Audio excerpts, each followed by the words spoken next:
האמת היא שהרבה זמן אני מחפש לפתוח עסק, לעשות הסבה מקצועית, אבל בלי השקעה גבוהה.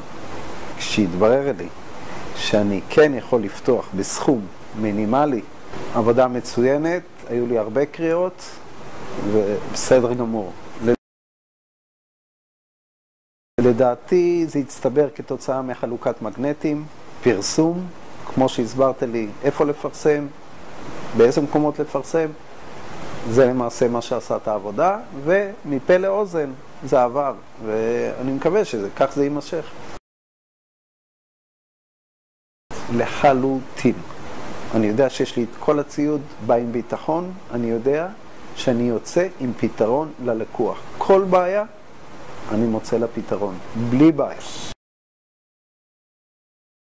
היו חששות, התעכבתי קצת יותר מהרגיל, אבל תוך תקופה קצרה ביותר, ממש כמו מנעולן מקצוען, באתי, פתרתי את הבעיה מראש, תוך שניות, ידעתי מה הבעיה ולאן אני צריך לגשת. לא הייתה לי שום בעיה. למעשה הלכנו כל המשפחה.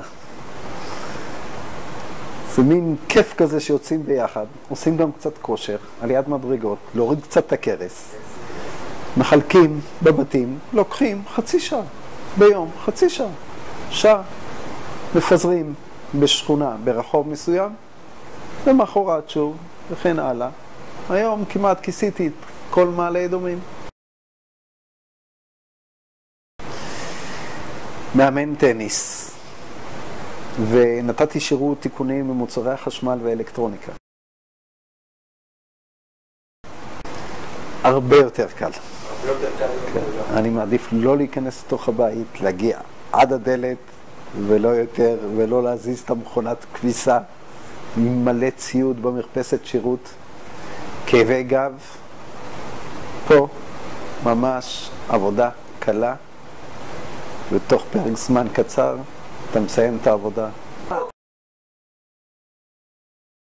ההשקעה מאוד נמוכה, מאוד נמוכה, ופרק זמן קצר חסים את כל ההשקעה. אני רוצה לציין שבועז עמד בכל הבטחותיו. הפכתי למנעולן מקצוען, הוא נתן לי תמיכה טלפונית, ולא פחות חשוב, הוא לימד אותי איך לפרסם ולשווק את העסק. וזה מה שהיה חסר לי בעבר.